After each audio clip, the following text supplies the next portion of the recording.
আসসালামু আলাইকুম সুপ্রিয় দর্শক সবাই নিশ্চয়ই ভালো আছেন। আমি কিন্তু আবার একটি নতুন রেসিপি নিয়ে আপনাদের মাঝে চলে আসলাম। আজকে আপনাদের সাথে শেয়ার করব রোল পুলির পিঠার রেসিপি। আসুন কিভাবে বানিয়েছি মূল রেসিপিতে চলে যাই।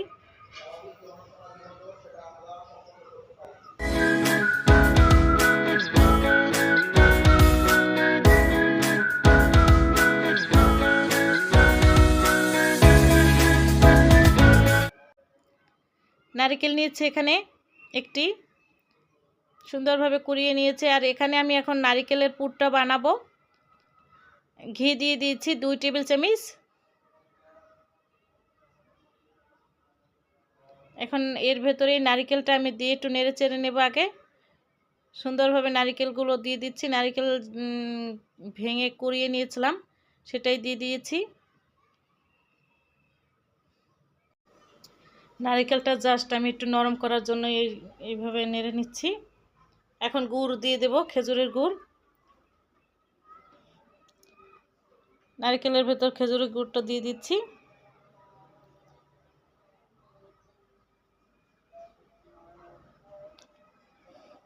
এখানে 3-4টি এলাচ দিয়ে দিচ্ছি ফেটে।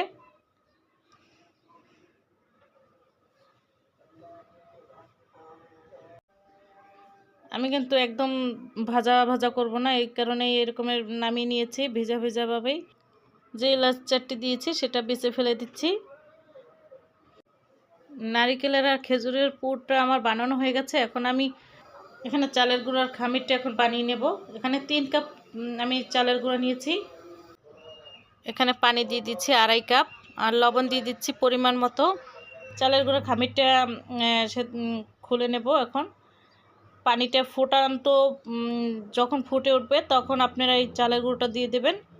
দিয়ে সামান্য একটু একটু করে ছিদ্রর মতো করে দিয়ে ঢাকনা দিয়ে রাখবেন 5 মিনিটের জন্য।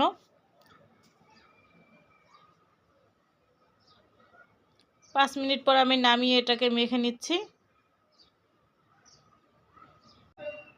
চালের খামিরটা ভালোভাবে মেখে নিতে হবে, ভালোভাবে না মেখে নিলে ফেটে যাবে।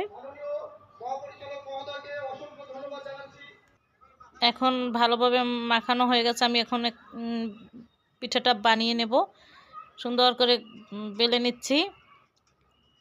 একদম সম্পূর্ণ গোল আকার আমি এটাকে করব না, সামান্য একটু লম্বাটে করব।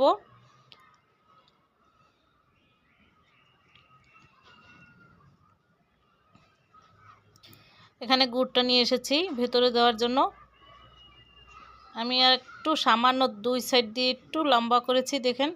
আর ভেতরে আমি কিন্তু নারকেলের আর খেজুরের গুড়ের পুরটা আমি দিয়ে দিচ্ছি, সুন্দরভাবে ছড়িয়ে দিচ্ছি।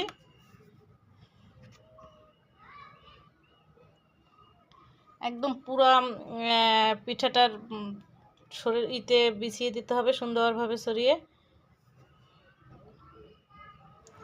আমার সম্পূর্ণ পুরটা দেওয়া হয়েছে। এখন এক সাইড করে রোলের আকারে আমি বটে আনছি, সুন্দর করে গোল করে বটে নেব।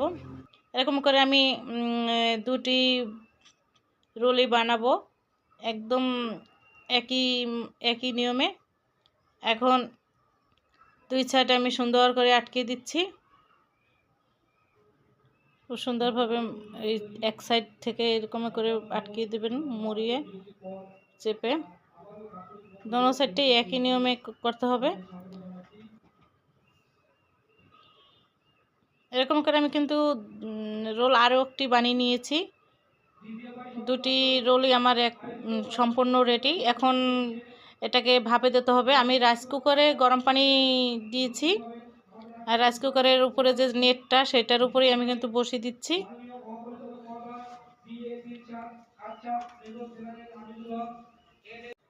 রাইস কুকারের ভেতরে আমি এটা ভাপে দেব। রাইস কুকারে 15 থেকে 20 মিনিট এটাকে ভাপে রাখবো। আমার পিঠাটা হয়ে গেছে, আমি নামিয়ে নিয়েছি। রোলটা ঠান্ডা হয়ে গেছে, আমি এখন কেটে নিচ্ছি পিস পিস করে সুন্দরভাবে।